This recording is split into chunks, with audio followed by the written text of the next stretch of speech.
Bueno, Ya, bienvenidos con todos a este nuevo episodio de nuestros directos de Instagram de Navarra Confidencial.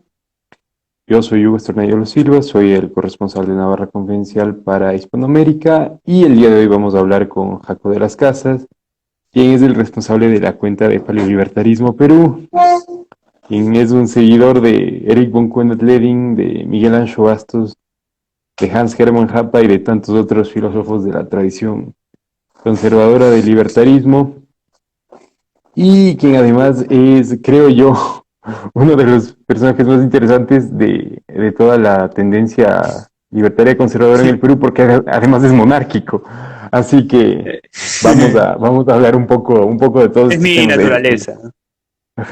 El tema inicial de la conversación es sobre, o sea, le pusimos de nombre izquierdismo revisado por la obra de Kenneth Lenin, pero va a ser un poco más diverso porque hay muchos temas en donde uno puede orientarle esto. Entonces, pues comienza, preséntate tú, Jaco, un poco cuáles son tus ideas de tu página y demás.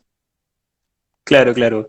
Bueno, mi nombre es Jaco, se pronuncia Jaco como el personaje nuevo de Dragon Ball Super, para los que les parece curioso.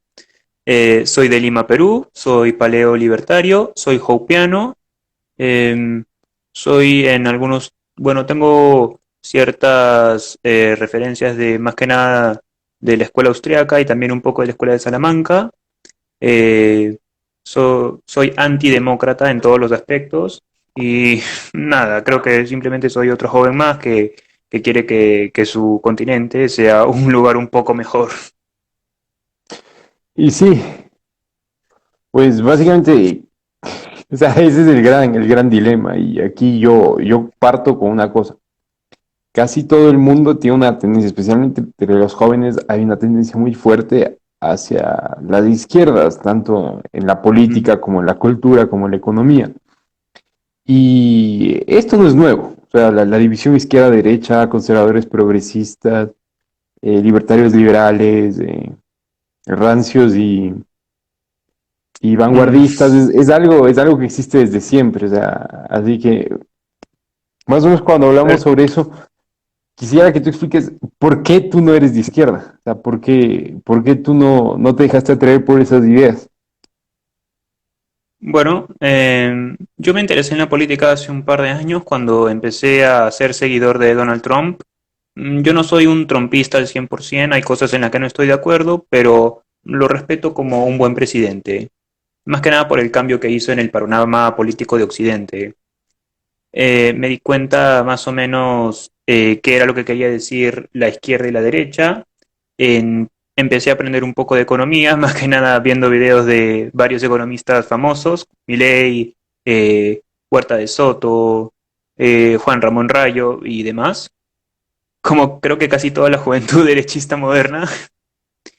Em, Empecé a ver qué ideología me atraía y me di cuenta de que el paleolibertarismo era algo bastante consistente con mi forma de ver el mundo. Yo soy anarcocapitalista, eh, soy alguien, o sea, a pesar de ser rothbardiano, creo en la moral objetiva y honestamente estoy un poco preocupado hacia dónde está yendo nuestra cultura occidental. Y sí, o sea, yo creo que tu historia, bueno, tu recorrido intelectual se parece bastante al de muchos jóvenes. O sea, yo mismo comencé de una manera bastante similar en el tema de las ideas políticas. Incluso por un tiempo coqueteé con los nacionalismos revolucionarios, porque por curiosidad más que nada, aunque uno siempre termina regresando a a las raíces y compensando y sopesando. Por ejemplo, ahora tengo mucha más tendencia conservadora de cepa, un poco del conservadurismo anglosajón de lo que podía haber tenido hace unos años, que era 100% libertario, obviamente más conservador en lo cultural, pero libertario de base. Y más o menos hay temas que uno lo piensa, o sea, no sé en que el caso peruano, qué tanto se puede ver la influencia de la izquierda, tanto en la historia como en la cultura política actual, que eso tú podrás hablarnos más, que influye Bueno, bastante.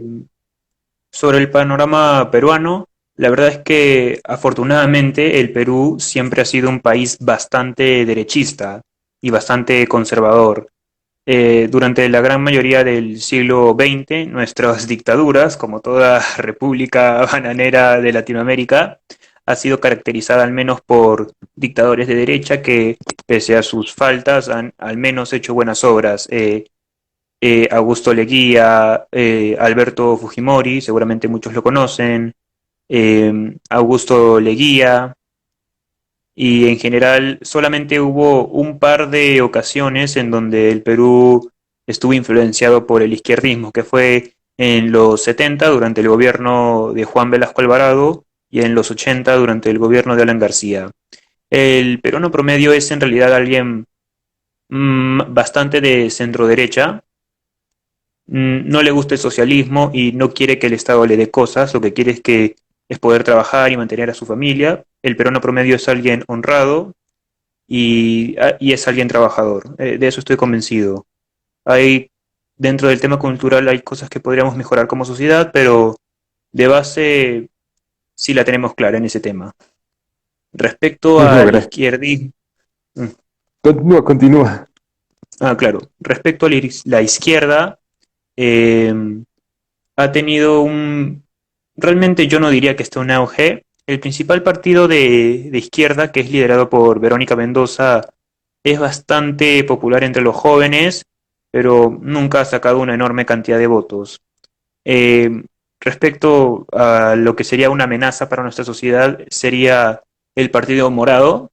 El Partido Morado, por si no lo saben, es un partido de centro y progresista, con líderes que son bastante idiotas realmente.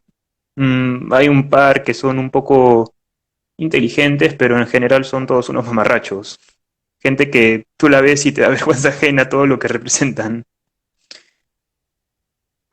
Y más o menos, ¿cómo se ha instalado la izquierda en las estructuras de poder en tu país? Porque de todas formas, incluso si es que el Perú es un país bastante tradicional y con una tendencia bastante cercana a la del liberalismo económico, de todas formas vemos que ya hay cierta inclusión, cierta infiltración de la izquierda en las estructuras de poder. Y tú hablaste hace poco del Partido Morado y me parece que el político que sucedió a Martín Vizcarra Claro, en la presidencia también es cercano a estos grupos, así que un poco tú sí, podrías explicar eso. sí, Sagasti es un señor que pertenece al Partido Morado y realmente su gestión ahorita con la pandemia no es realmente buena.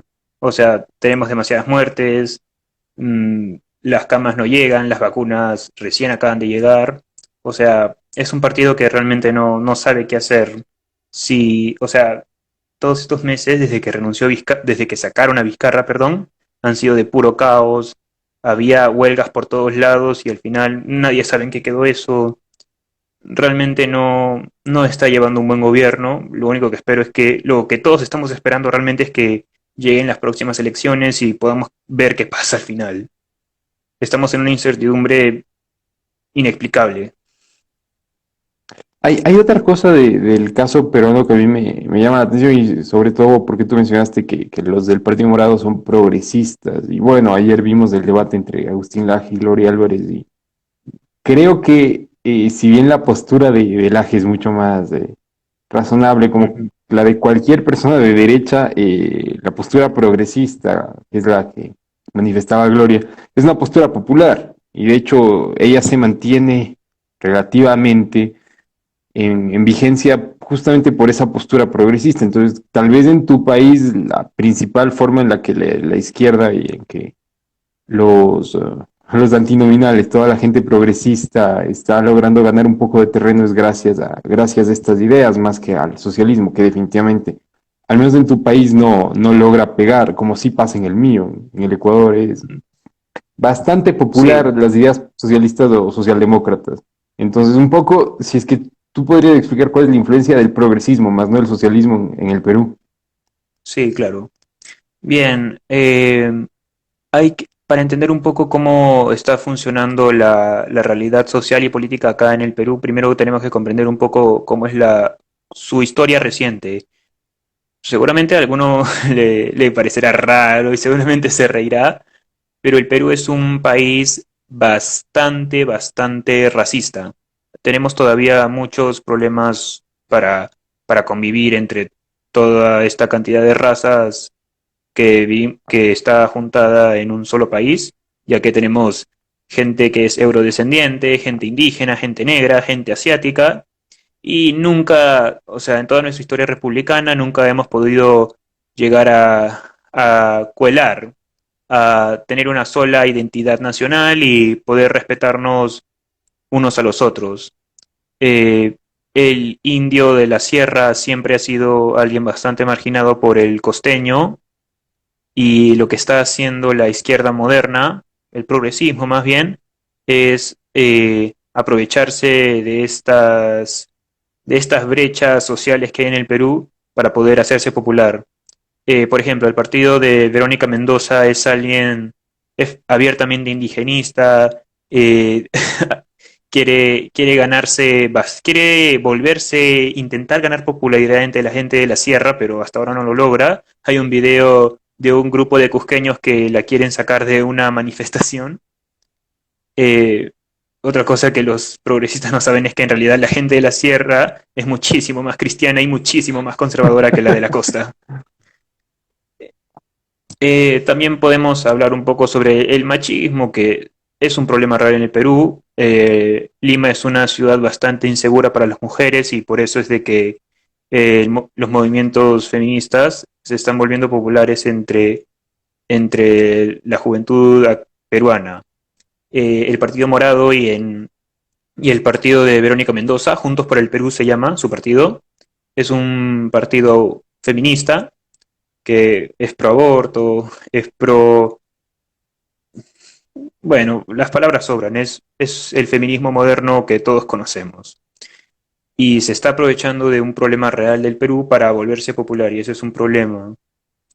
Y un error que cometen los conservadores acá es que estos problemas no se los toman tan en serio como deberían. Por ejemplo, el candidato de derecha más popular ahorita es Rafael López Aliaga, y hace unas semanas en una entrevista dijo de que la solución para las niñas que están embarazadas y que han sido violadas por un violador, valga la redundancia, perdón, era eh, ponerlas en un hotel 5 estrellas para que den a luz a su hijo y luego decidan si se lo quedan o no.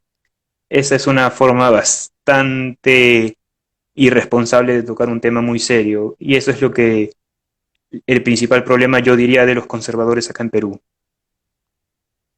Hay algo que tal vez no has, o sea, quiero dejar unas preguntas sobre el tema racial y un poco sobre el tema de los problemas propios de la República en el Perú para después, pero hay algo que yo tengo un poco de duda porque yo de los movimientos de derecha y los movimientos liberales del Perú tengo poca información, pero algo de información tengo, entonces quería preguntarte un poco cuál ha sido la postura de gente como Vargas Llosa, como y el movimiento que él encabezó y pues toda la gente que está alrededor de él, como Aldo Mariátegui, y a la hora de afrontar estos problemas desde el liberalismo, que no es particularmente conservador.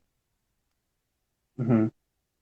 Bueno, respecto a Vargas Llosa, no lo veo como un referente, honestamente. Él es un antifujimorista radical ya, y durante toda la década del 2010 apoyó a los candidatos antifujimoristas, y todos estos candidatos, ahorita, si no me equivoco, están todos en prisión o ya han salido de prisión.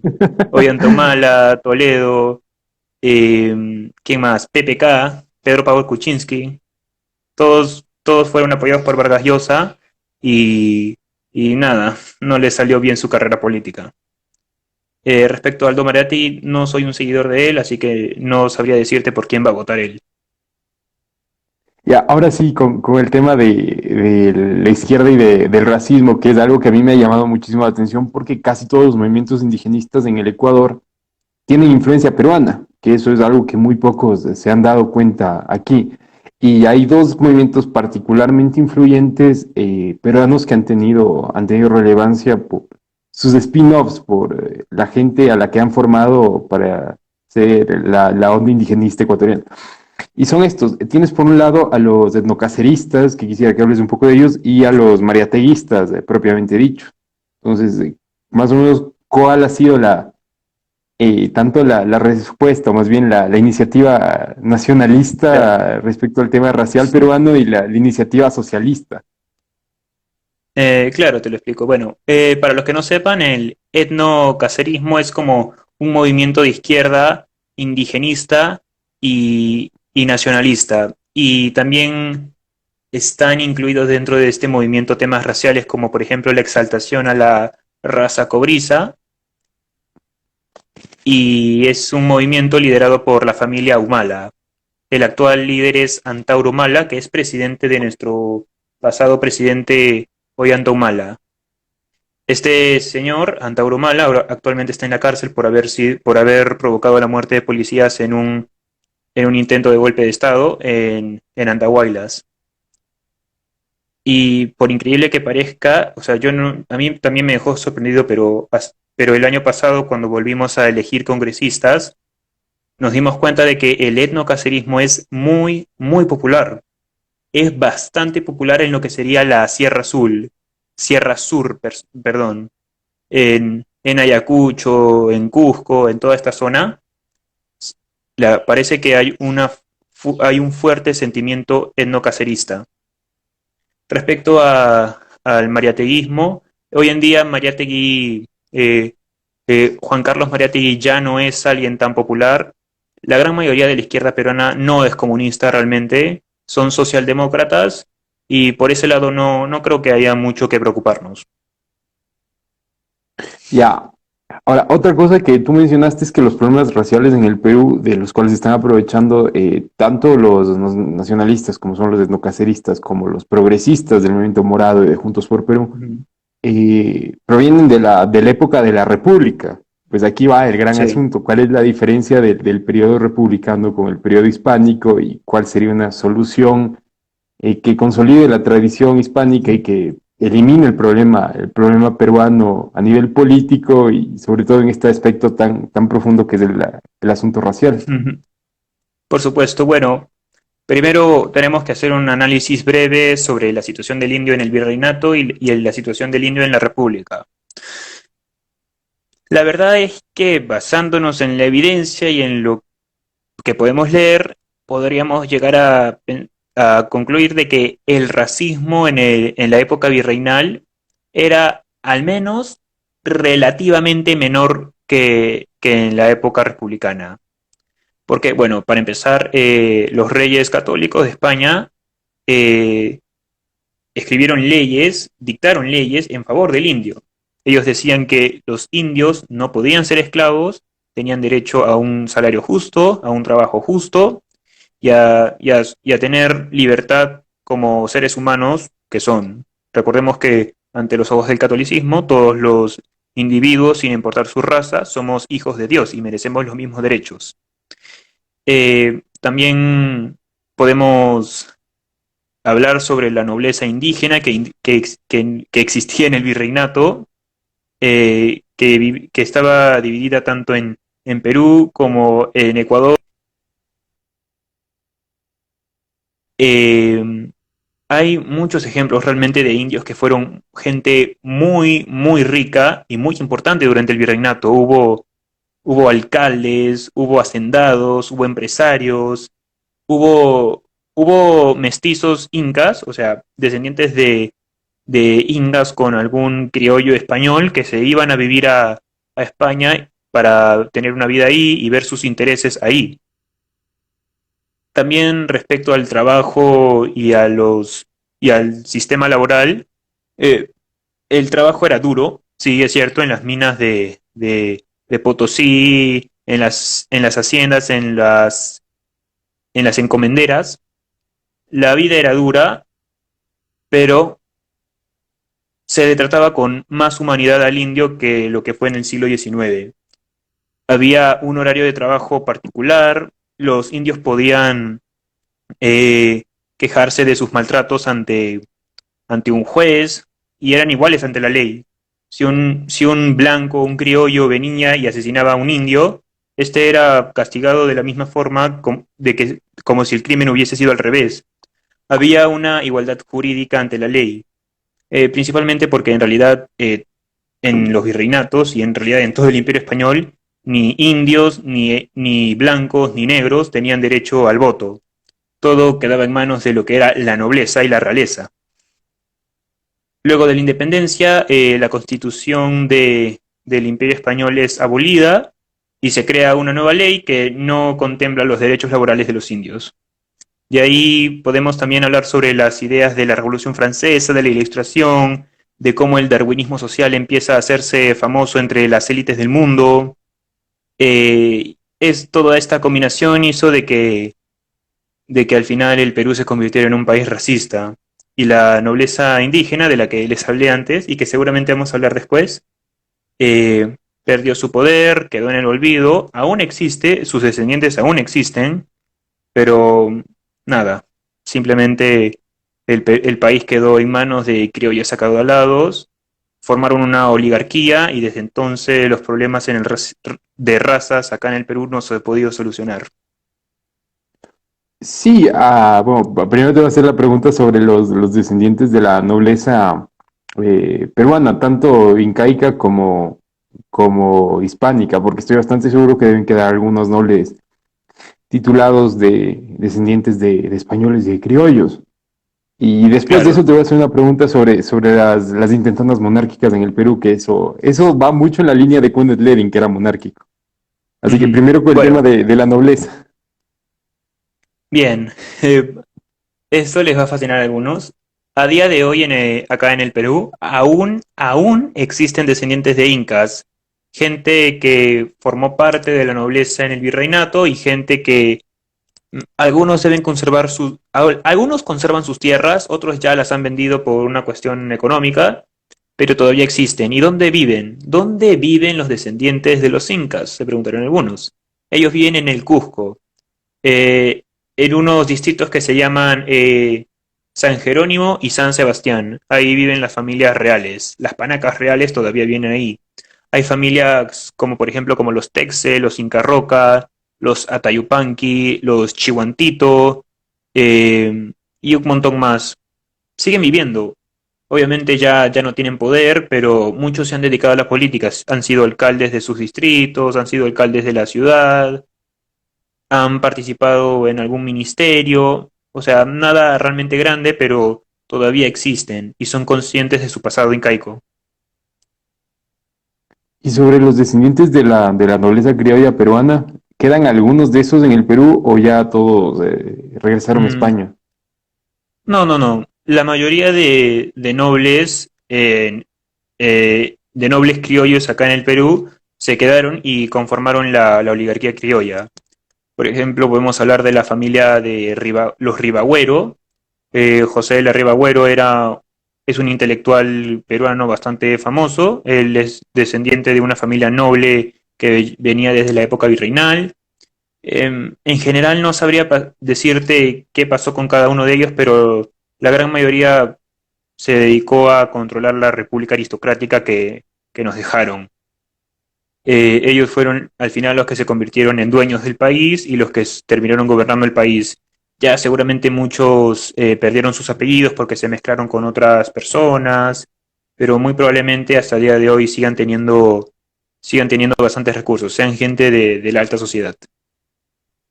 Ahora, sobre el tema de la Fundación Republicana del Perú y de las opciones alternativas, que eran básicamente la instauración de un reino, de un imperio, una restauración incaica incluso, que creo que la planteó Ujú. José de San Martín. Un poco de eso, ¿qué puedes decirnos? Porque eso también resolvería algunos de los problemas actuales y sobre todo del tema racial que han aprovechado las izquierdas peruanas durante mucho tiempo. Sí, ahí voy. Bueno, la verdad es que el tema de la monarquía no es simplemente la solución al Perú, sino para toda Latinoamérica, para toda Iberoamérica, para Brasil, para Argentina, para México. la democracia ha demostrado que no sirve, al menos en en este lado del mundo. ¿Por qué? Porque la gente acá es ignorante, no es gente realmente preparada, es gente que le parece más atractivo que el Estado le dé bonos en vez de ponerse a trabajar. Podemos ver el caso venezolano o el caso argentino.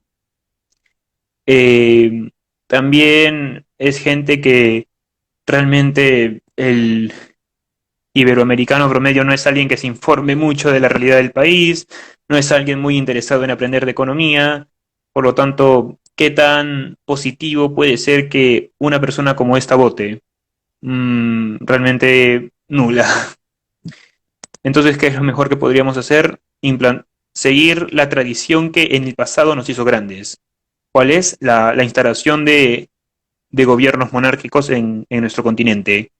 Yo me imaginaba que a lo mejor en Perú podría gobernar un descendiente de Inca y en Ecuador y Bolivia podríamos mandar algún príncipe para que los conviertan en principados, si ustedes están de acuerdo. En México sería genial que vuelva a gobernar la casa de Moctezuma, que por cierto, en España hay una hay una casa noble que viven hasta ahora y tienen bastante poder económico, que son descendientes de Moctezuma. Y ellos han sido súper importantes en el Imperio Español. Y sería bastante interesante que ellos vuelvan a gobernar ahí. No sé, que alguien de esa familia se interese en México y vaya a gobernar en ese país que está realmente en serios problemas.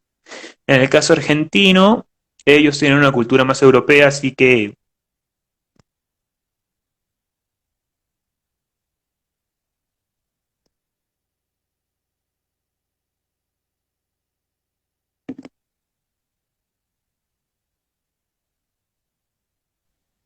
Vamos a ver un minuto. Hugo, ¿estás ahí? Pero hubo un poco de problemas de transmisión. ¿Ya me está escuchando? Sí, sí, te escucho. Ya, ok, ya estamos mejor. Estabas hablando del caso argentino, que como tiene una cultura más europea, podrían ellos invitar a algún príncipe europeo, asumo. Sí, a algún descendiente carlista y lo casan con, no sé, hay varios italianos ahí, podrían contactar con alguien de la casa de Grimaldi o alguien de los Saboya y crean una propia dinastía.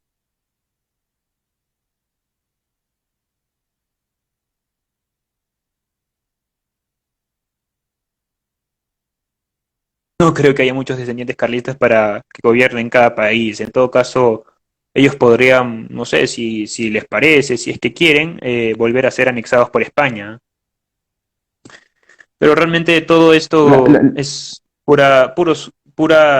puros ideales realmente, pero realmente es el camino que como continente tenemos que tomar. sí, o sea, yo estoy de acuerdo con eso. El asunto es que en la práctica es muy difícil, sobre todo porque el ideal liberal republicano y el ideal democrático están muy implantados en la población hispanoamericana. Y uno se fija en eso porque incluso las derechas más exitosas de nuestros países no suelen ser derechas reaccionarias o derechas tradicionalistas, sino derechas liberales, como habrá pasado en el Perú, como pasa en mi país, como pasará en la Argentina y como pasará en México. Entonces, Ujú. por ahí hay un problema, pero también hay un tema simbólico que tal vez tú puedas mencionar del monarquismo peruano, que es de esta profecía, esta leyenda del retorno del Inca Rey. Del Incarri. Eso, Bien. ajá, yo lo he visto bastante y a mí me llama la atención porque se parece a las leyendas europeas, por ejemplo, lo de Arturo como el rey bajo la montaña, o lo de Constantino II en Grecia como el emperador bajo la roca, o sea, que va a haber un personaje así, algún rey legendario que va a regresar para salvar a su patria de los problemas y de los malos Sí. gobiernos. Mira, primero que nada, la idea de la monarquía últimamente se ha vuelto considerablemente popular, sobre todo en Facebook. En las páginas de memes sobre historia se habla mucho sobre la idea de que lo mejor para el Perú sería ser una monarquía. Respecto al Incarri, para los que no sepan, es una antigua leyenda que tenían los indígenas en la época virreinal y era de que un inca tarde o temprano llegaría a liberarlos de su situación actual. Bueno, al final los incas estaban todos ocupados tomando chicha en sus vasos de oro, en sus enormes haciendas. Pero realmente sí, Eh, Mira, la democracia es totalmente contraproducente porque va en contra de nuestra propia naturaleza. Mira, para entender un poco por qué fracasamos como continente, solo hay que ver un poco cómo fue nuestra historia y cómo terminó siendo después de un periodo. Históricamente, los indios en América siempre, siempre, siempre se han manejado en pequeños reinos. Tenemos el caso de los Chanca, del reino Wari, de los Tiahuanaco, del reino Chachapoyas. Todos estos reinos después serían unificados bajo un solo imperio al mando de los incas. Después, con la llegada de los españoles, también vendrían otros 300 años de tradición monárquica y de la nada, un día simplemente nos imponen a la fuerza y a sangre fría la democracia. Y la verdadera pregunta acá es, ¿cómo demonios esto podría llegar a funcionar si nunca lo hemos intentado? Y hasta día de hoy seguimos fallando, porque, mira, históricamente, si tú revisas la historia del Perú, no sé cómo será en Ecuador, la gran mayoría de presidentes populares acá fueron dictadores, fueron gente que rompió la democracia. Gente como Leguía, gente como Juan Velasco Alvarado, gente como Alberto Fujimori hasta hace unos pocos años. Nunca, nunca, nunca hemos amado a la gente demócrata. Si vos comparas la popularidad de presidentes democráticos como por ejemplo Bustamante y Rivero o Fernando Belaúnde Terry, que llegaron por medio de votaciones, realmente su popularidad y su visto bueno nunca fue tan elevado en comparación como fue con las dictaduras militares. ¿Y por qué? Bueno, es la naturaleza monárquica del peruano. Y en realidad en Latinoamérica.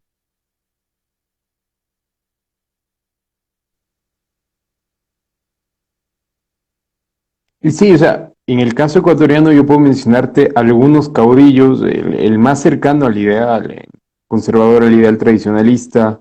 De hecho, él era personalmente monárquico, fue Gabriel García Moreno, que fue un presidente católico muy conservador y cuya memoria es controversial porque se la cambió y se lo desprestigió mucho a principios del siglo, con novelas, con películas. Y también tienes a un presidente liberal radical a principios del siglo XX, que básicamente inició como un líder militar, como un caudillo, asumió poder y que también es muy popular, o sea, se lo considera uno de los tantos refundadores del Ecuador, que fue Eloy Alfaro. Y así también tienes dictaduras militares, tienes otros caudillos, el propio Correa, que fue el presidente, uno de los presidentes más recientes que estuvo por 10 años, él tuvo una personalidad bastante autoritaria, un gobierno bastante autoritario, y yo personalmente cuando lo he analizado he visto que Correa tomó muchos manerismos, tomó muchos elementos de la personalidad de un monarca al que él conoció bastante bien, al menos a la distancia, al haber sido estudiante en Bélgica. Él moldeó su personalidad en base al rey Balduino. Y la gente lo quería, la gente más humilde, más pobre lo quería porque se comportaba como rey, no como presidente. Yo creo que ese es el gran problema en nuestros países. O sea, tú tienes candidatos Sí. presidenciales que no dan la altura de lo que buscan estos pequeños estados, un poco creados artificialmente, porque tú te das cuenta de que entre ecuatorianos y peruanos no tenemos tantas diferencias, entre colombianos y venezolanos tampoco, con los caribeños tampoco, los centroamericanos y los mexicanos así, los argentinos y los uruguayos. Y a mí me preocupa porque parece que estamos en un círculo vicioso que no tiene fin, que seguimos haciendo las mismas cosas, buscando las mismas soluciones a un problema que no se soluciona de esa manera. O sea, yo insisto, hay que pensar fuera de la caja en la que nos han educado desde que somos niños, pero Lo cambiar sé. eso es difícil. Tal vez tú tuviste algún contacto inicial con ideas, ideas monárquicas, algún autor que te haya influido, especialmente desde un Eh, principio. sí, sí, sí. Definitivamente creo que mi referente intelectual es Hans Hermann Hoppe. Me parece que su explicación de la monarquía es bastante, o sea, por un lado me parece bastante sencilla y por otro lado me parece súper fuerte. Me parece bastante correcto su análisis. También he leído un poco a Juan de Mariana y también he investigado un poco de Eric von Huenet-Ledin. Y en general también es por el análisis histórico al que me he dedicado. Yo he visto bastante cómo fue la historia de la conquista, he investigado bastante sobre la vida en el virreinato y me di cuenta en base a todo esto, básicamente, que la única nuestros países funcionan. No, o sea, no es algo tan difícil de darse cuenta. O sea, mira, Imperio del Tahuantinsuyo, grandeza. Virreinato del Perú, grandeza. Grandeza, porque nuestros salarios eran bastante altos y tenían eran bastante similares a los europeos. En fin, Imperio Inca, grandeza. Virreinato, grandeza. Y República del Perú, ¿qué pasa? Una miseria, todo fueron golpes de Estado, guerras, eh, corrupción, crisis política, subdesarrollo, todo nos fue mal. Al menos Argentina y Venezuela pudieron ahora, no funciona. No tiene sentido seguir defendiendo la democracia cuando vivimos en un continente lleno de gente con una pésima formación educativa y con una pésima cultura en lo que se refiere a moralidad. O sea, no puede ser que el voto de alguien noble, de alguien humilde y que simplemente quiere vivir en un país mejor, valga igual en casi todos los países de Latinoamérica la gente en la cárcel también puede votar. Sí, eso es algo que creo que es recurrente en toda nuestra región, porque yo no puedo decirte que es distinto en mi país y no creo que pueda decirte un argentino, un mexicano o un venezolano que es distinto. A mí me Ujú. preocupa porque las similitudes en la crisis hacen que nos parezcamos cada vez más desde California hasta la Patagonia. Quisiera ver si es que hay algunas preguntas que no han dejado nada bueno, han dejado en el chat algunas cosas, pero preguntas encima más no. O sea, Mm.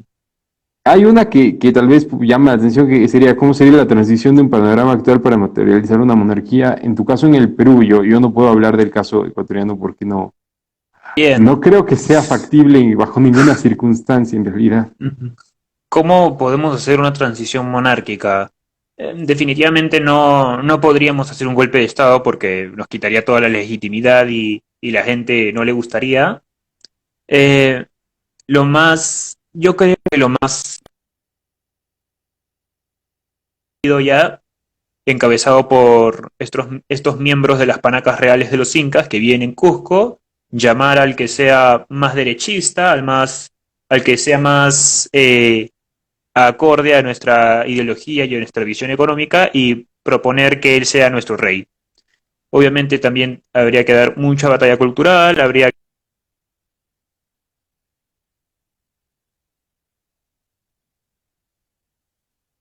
mayoría de peruanos viven totalmente engañados respecto a todo lo que ha sido la historia del Perú y considero que es la única forma porque ¿qué más nos queda? O sea, yo he Una, pensado que... No, sí, sí, sí, sí, yo tenía idea. Una forma alternativa sería, pues, buscar un movimiento político que sea afín con todos estos ideales y, pues, proponerle a uno de estos miembros de las panacas reales que se lance como candidato a la presidencia. Al menos para medir su popularidad. Sería un buen ajá, inicio, pero yo creo que es mantener centro el sistema y eso es legitimar un sistema que en realidad está haciendo daño. Así que es contraproducente también. sí, pero ¿qué más podríamos hacer? O sea, no podemos simplemente llegar e imponernos. La gente tiene que necesariamente que elegirnos. ¿A ti te gustaría que el Ecuador vuelva a ser parte de Perú o prefieres seguir siendo independiente? Y yo creo que, o sea, si es que hay muchas similitudes, que también las habrá con Bolivia, y desde luego tú puedes ver lo mismo en otros espacios geopolíticos y geográficos, demográficos, no creo que sea ya factible, porque ya hay mucha diferenciación. Fíjate que los Sí. dos primeros intentos de independencia en el Ecuador, el primero se da en realidad bajo una suerte de pseudo monarquía, que es el estado de Quito, que era en realidad un estado compuesto, mixto, que tenía una Ujú. suerte de Alteza Serenísima, que fue el Marqués de Selva Alegre, pero también tenía aspectos republicanos, juntas de gobierno, cabildos y demás. El segundo intento, que es de la independencia de Guayaquil, es un intento eminentemente republicano, muy parecido al de los padres fundadores en Estados Unidos. Mm. Y toda la cultura política ecuatoriana se sustenta en base a esas dos intentonas de independencia, una fallida, una que sí logró, pero fue parcial, y después a lo que hicieron Bolívar y San Martín. De hecho, en Guayaquil tienes el monumento de la reunión de ambos. Y el ideal republicano en el Ecuador es básicamente la esencia del Ecuador mismo. Tú no puedes hablar de un Ecuador que no sea una república. Cambiar un Mm. poco eso y cambiar a un sistema monárquico implicaría en muchos sentidos la destrucción del Ecuador en sí mismo y tal Oh. vez consecuencias geopolíticas alrededor. Y yo ya no creo que sea posible reintegrar estructuras políticas Re- anteriores que ya están extintas. ¿Por qué? Porque mm. ya se desarrollaron identidades políticas diferentes. O sea, el Ecuador es muy distinto y mantiene ya una identidad separada de la peruana, de la misma manera que el boliviano mantiene una identidad separada del peruano, a pesar de ser relativamente similares. Entonces, no creo que es tan fácil, sobre todo porque cuando ya creas naciones artificiales, como te pasó en Europa, como ha pasado en Europa, tienes el caso de Bélgica, estas naciones tienden a volverse reales con el tiempo. Incluso si es que no hay nada que las una den internamente, ya son reales. Cambiar eso es llevarte contigo, ¿cuánto? 200, 300 años de historia reciente. Mira, si yo pudiese borrar los 200 años de historia independiente que hubo acá en mi país, lo haría, sin pensarlo. Y sí, creo que Sí, tienes o razón, o sea, sea, pero de todas formas no es tan fácil. Y lo sé. cambiar la mentalidad de la gente actualmente es muy difícil. Apenas fácil hacer que entiendan ciertas cuestiones de economía básica, ley de los mercados, oferta-demanda, cómo se dan todas las transacciones. Es difícil porque la gente no tiene una cultura muy fuerte, entonces cambiarles todo el paradigma político el esquema republicano y democrático en el que se les ha educado desde que son niños es incluso más difícil. Mm, tienes razón, o sea, Hay, la hay sociedad más actual. preguntas, hay Acá más mi preguntas. amigo Joel me Sí, acaba de sí, hacer sí, una pregunta. Me dice, es la de la ¿cómo legitimidad. cómo darías legitimidad a un sistema monárquico en Latinoamérica? Pues, primero que nada es necesario declarar una cosa y es, ningún Estado, ni uno solo es legítimo como tal. Todos los estados nacen producto de guerras y de invasiones. En el caso del Perú nació producto de una invasión masónica hecha por extranjeros. En el caso del Tahuantinsuyo, simplemente un grupo de indígenas decidieron someter a los otros y llegaron hasta a acaparar una enorme territorialidad. Creo que la pregunta debería ser, ¿cómo podemos hacer que el monarquismo sea popular? Sí, Simplemente, eso por un simplemente lado. educación y un cambio cultural radical. Hay que Hay, irnos a las redes sociales con más, ¿cómo se dice esto? Con más reproducciones. Hay que seguramente ir a hablar a la tele, escribir libros. Por ejemplo, el Hopianismo ha puesto de cabeza el mundo libertario e hizo de que muchos libertarios, sobre todo en Estados Unidos, vieran a la democracia como algo totalmente negativo. Le cambió la mente a más de uno. En Latinoamérica acá también. Así hay, que simplemente la solución es esa, cambio cultural, educación, pero educación correcta, ¿no?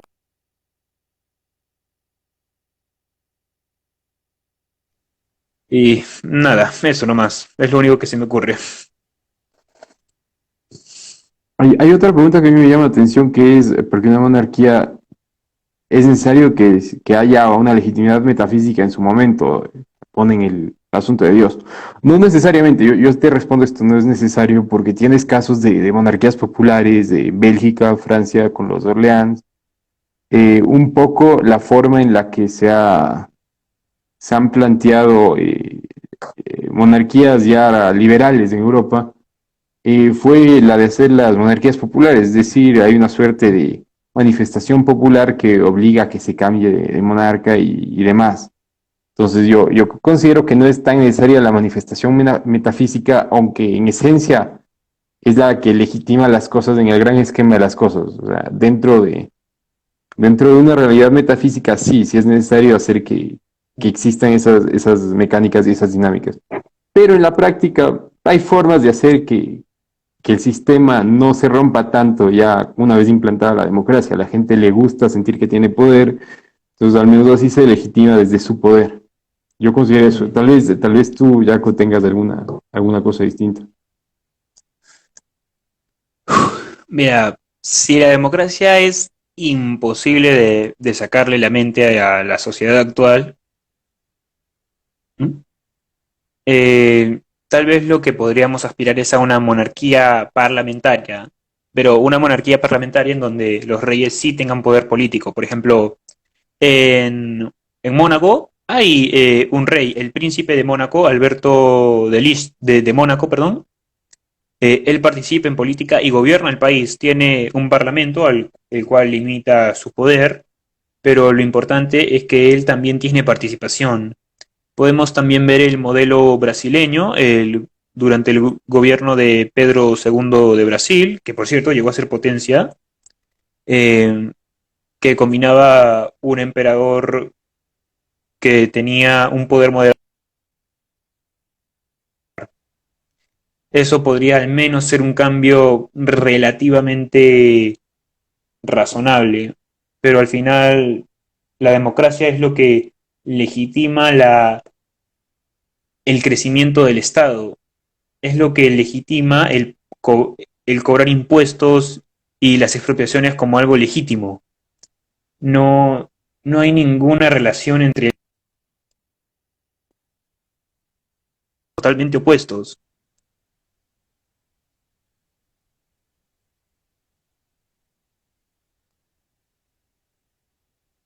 Sí, está funcionando tu audio. Se estaba cortando, pero ya creo que está funcionando. Ah, ok. Hay un poco de problema. O sea, hay otra cosa que me llamó la atención. ¿Por qué no se podrían hacer? Y él hace otro usuario que te pregunta por qué en realidad no se podrían hacer monarquías locales, casi cascos en Lima, Cusco, etc. Y así se Eso es podría una idea, tener. eso me fascinaría, en serio, o sea, si no, o sea, si no somos capaces de gobernar a una nación, a naciones grandes, porque, a ver, Perú tiene 30 millones de habitantes, México tiene 100 millones de habitantes, Argentina ya tiene 40 millones de habitantes y está claro de que no son precisamente gente de derecha, de hecho la gran mayoría son socialistas en nuestras sociedades. Sería increíble poder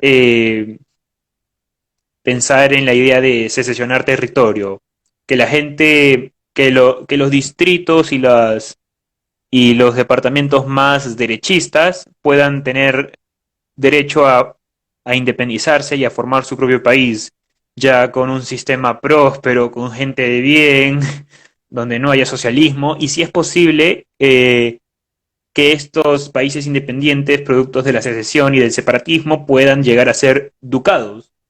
Ducados al estilo de, no sé, de Luxemburgo, de Liechtenstein, algo así. Eso sería lo mejor que le podría pasar a la, a nosotros, a la poca población racional que hay en nuestro continente. Esta es una pregunta interesante que hacen, que también es, si es que se logra legitimar esta idea, ¿cómo se puede evitar que se la repudie en un futuro? Mira, O sea, ¿cómo se evitaría si es que se logra implantar una monarquía que se la rechace después de que se la implanta? Aparte del tema educativo, creo. bien, primero que nada, el ala de la derecha, nuestra derecha, tiene que ser un ala dura. tenemos que estar muy atentos a los que quieren cambiarle la mente a la sociedad, a los que les quieren lavar el cerebro con ideas falsas y atacarlos. Atacarlos. También yo soy un defensor del derecho de discriminación.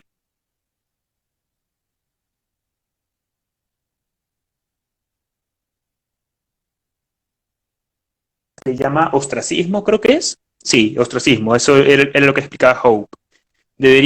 Cada pequeña comunidad debería tener derecho a sus fueros y derecho a vivir como quieran. También hay que hacerle frente ¿cómo se dice esto? A la propaganda de los medios de comunicación que realmente son todos socialdemócratas. Y nada, esa es la única idea que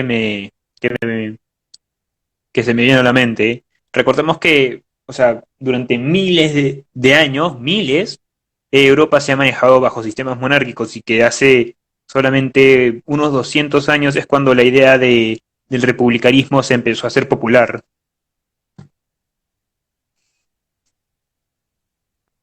Hay un comentario adicional que con esto podríamos cerrar, porque ya casi se acaba el tiempo. Instagram tiene solo una hora de transmisión. ¿Qué dice? Brasil es un país con una gran tradición monárquica y por ende es un país donde el libertarianismo hopiano ha calado de forma increíble. Y yo digo, sí, por supuesto. Porque Sí, cuando tienes tradicionalistas, a la final ciertas ideas que se complementan con otras terminan haciendo que la forma más eficiente de la derecha pueda implantarse. En un país como el Ecuador, ninguna derecha se implanta porque es un país casi sin identidad. En el Perú no sé si es que haya tanto problema con eso. Ecuador es un país sin identidad. Sí, es un asunto que a mí me preocupa, porque la identidad ecuatoriana, en primer lugar, antes de la fundación del Ecuador no existía el Ecuador. Existía una real audiencia para un territorio Una, que se denominaba Quito, en honor a la capital. Y tenías eh, gobernaciones locales en Guayaquil, en Cuenca. es un buen punto. En el caso del Perú, tampoco podría decirte que tenemos una identidad totalmente definida. O sea, más bien, mira, la historia del Perú es sorprendente y su cultura es fenomenal. Tenemos una identidad nacional, la tenemos aquí la tenemos en el aire, pero no podemos tomarla. ¿Por qué? Porque nos han mentido toda nuestra historia. Nos han dicho de que nuestro país es víctima de España y de europeos. Podemos, por el contrario, desde otra perspectiva, ver el desprecio a la cultura indígena por parte de las oligarquías criollas locales. No podemos darnos cuenta de que somos un país mestizo, con una enorme cantidad de razas que deberían llegar ya de una vez por todas a tener una amistad completa y sincera. Eh, y realmente hay una frase de Patricio Lons que creo que es la más adecuada. De que la razón por la que Latinoamérica no puede salir de la pobreza y la razón de que nos pasa lo que nos pasa es porque no podemos a aceptar nuestra propia identidad.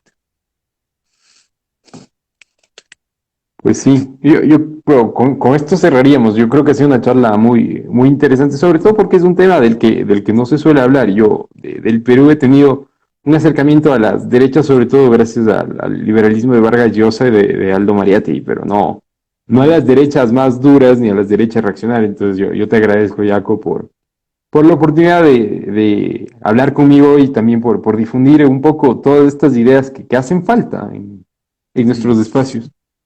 Sí, gracias a ti por invitarme. Si quieres hablar sobre otro tema también, no sé, sobre historia, sobre la conquista, sobre la nobleza indígena, invítame cuando tú quieras. Tengo mucho tiempo libre realmente.